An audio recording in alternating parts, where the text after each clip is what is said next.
그러므로 형제자매 여러분, 끝으로 우리는 주 예수 안에서 여러분에게 부탁하며 권면합니다. 여러분은 어떻게 살아야 하며 어떻게 하나님을 기쁘게 해드려야 할 것인지를 우리에게서 배운 대로 하고 있으니 더욱 그렇게 하십시오. 우리가 주 예수의 이름으로 무슨 지시를 여러분에게 내렸는지를 여러분은 알고 있습니다. 하나님의 뜻은 여러분이 성결하게 되는 것입니다. 여러분은 음행을 멀리하여야 합니다. 각 사람은 자기 아내를 거룩함과 존중함으로 대할 줄 알아야 합니다. 하나님을 알지 못하는 이방 사람과 같이 세욕에 빠져서는 안 됩니다. 또 이런 일에 탈선을 하거나 자기 교우를 해하거나 하지 말아야 합니다. 우리가 여러분에게 전에도 말하고 경고한 대로 주님께서는 이런 모든 일을 징벌하시는 분이시기 때문입니다. 하나님께서 우리를 불러주신 것은 더러움에 빠져 살게 하시려는 것이 아니라 거룩함에 이르게 하시려는 것입니다. 그러므로 이 경고를 저버리는 사람은 사람을 저버리는 것이 아니라 여러분에게 성령을 주시는 하나님을 저버리는 것입니다. 교우들에 대한 사랑을 두고서는 여러분에게 더 쓸 필요가 없겠습니다. 여러분이 직접 하나님께로부터 서로 사랑하라고 하시는 가르침을 받아서 온 마케도니아에 있는 모든 형제 자매에게 그것을 실행하고 있기 때문입니다.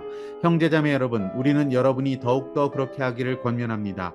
그리고 우리가 여러분에게 명령한 대로 조용하게 살기를 힘쓰고 자기 일에 전념하고 자기 손으로 일을 하십시오. 그리하여 여러분은 바깥 사람을 대하여 품위 있게 살아가야 하고 또 아무에게도 신세를 지는 일이 없도록 해야 할 것입니다. 할렐루야, 아름다운 새날입니다. 데살로니가는 지중해 연안의 도시입니다. 활발한 인적, 물적 교류가 있었던 당시로서는 국제적인 도시였습니다. 그곳에 살고 있었던 사람들, 로마인과 헬라인들은 극도로 타락한 삶을 살고 있었습니다. 신전들이 곳곳에 세워져 있었습니다. 그리고 오랜 세월 그 신들에게 제사를 지내왔습니다. 이 제사가 문제였습니다. 제사의 과정에는 극도의 성적인 타락이 있었습니다. 이러한 성적인 문란함을 심각한 죄로 인식하지 못했습니다. 그들은 거룩이 무엇인지 알지 못한 채 살아왔던 것입니다.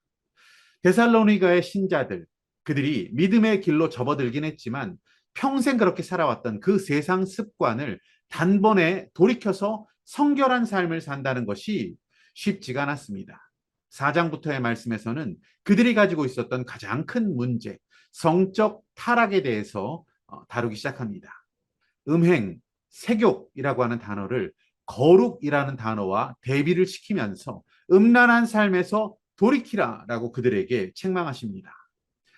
하나님의 사람으로서 우리가 예배드리고 말씀을 묵상하고 기도한다는 것은 이 세상 나라 가운데 영적 전쟁을 진행해 나가고 있는 것입니다. 성결한 삶을 향한 발걸음은 어느 끝나는 시점이 정해져 있지 않습니다. 날마다 우리는 성숙을 이루어가야 합니다. 7절, 8절 말씀은 그 사실을 우리에게 일깨워 주고 있습니다. 하나님께서 우리를 불러주신 것은 더러움에 빠져 살게 하시려는 것이 아니라 거룩함에 이르게 하시려는 것입니다. 그러므로 이 경고를 저버리는 사람은 사람을 저버리는 것이 아니라 여러분에게 성령을 주시는 하나님을 저버리는 것입니다. 아멘. 돈을 사랑하는 문화, 자기를 사랑하고 명예를 탐하고 인간을 중심에 두고 있는 이 세상 풍조 가운데 우리는 살고 있습니다.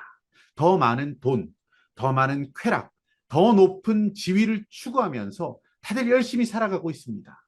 하지만 이러한 세상에서 우리가 느끼게 되는 것은 끝없는 갈증뿐이라는 것을 우리는 잘 알고 있습니다. 인생의 고단함과 목마름을 해결할 수 있는 방법, 그것은 생수의 근원이신 주님 품 안에 거하는 것입니다. 그 은혜의 강가에서 존귀한 하나님의 백성들로 세워져 가시기를 축복합니다. 오늘 붙드신 하나님 말씀과 믿음의 결단은 무엇입니까?